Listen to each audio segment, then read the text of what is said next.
CM ముఖ్యమంత్రి గారి నియోజకవర్గమైన కొండబ్గల్ నియోజకవర్గం లగచెర్ల గ్రామంలో మొన్న గిరిజన రైతుల మీద జరిగిన దాడి అరెస్టును ఖండిస్తూ ఇవాళ మా మండల్ కేంద్రంలో మా మండల్ అధ్యక్షుడు రవీందర్ గౌడ్, అదేవిధంగా మా గిరిజన నాయకులైన బుచ్చిరెడ్డి మరియు లింబాద్రి నారాయణ రెడ్డి గారు, ఇంకా మా సర్పంచులు, ఎంపీటీసీలు, గిరిజన నాయకుల ఆధ్వర్యంలో పెద్ద ఎత్తున ధర్నా చేయడం జరిగింది.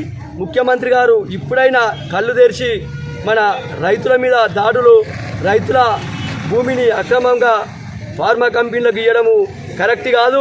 లేని ఏడలో గిరిజన ఆధ్వర్యంలో, అదేవిధంగా ఎస్టీ మైనార్టీ అన్ని వర్గాల ఆధ్వర్యంలో పెద్ద ఎత్తున ధర్నా చేస్తాం.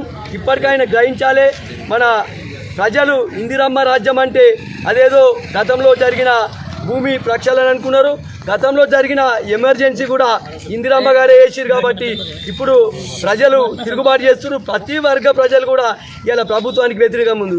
ఇప్పటికైనా ముఖ్యమంత్రి గారు మీకు ప్రజలు అవకాశం ఇచ్చారు, దీన్ని వినియోగించి రైతులకు న్యాయం చేయాలి. లేని ఏడాల మా పార్టీ అధ్యక్షుడు కేటీఆర్ గారు, మా స్థానిక మాజీ ఎమ్మెల్యేలైన సురేందర్ అన్న కావచ్చు, గోవర్ధన్ అన్న గారి ఆధ్వర్యంలో ఒక పెద్ద ఎత్తున ధర్నా చేస్తాం, రాష్ట్ర రోకోలు చేస్తాం. అదేవిధంగా మండలాల గ్రామాలలో కూడా నిరసన తెలుపుతామని విజ్ఞప్తి చేస్తున్నాం. ముఖ్యంగా అక్రమంగా చాలామంది అరెస్ట్ చేశారు, మీరు ఏం డిమాండ్ చేస్తారు?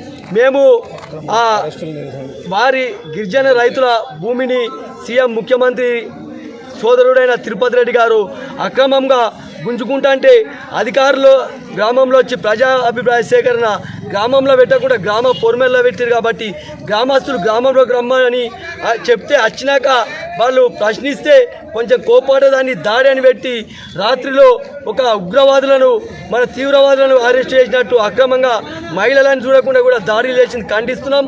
వారిని బేషరతుగా విడుదల చేయాలి. లేని ఏడాల పెద్ద ఎత్తున రాష్ట్ర స్థాయి ఉద్యమం చేస్తామని విజ్ఞప్తి చేస్తున్నాం.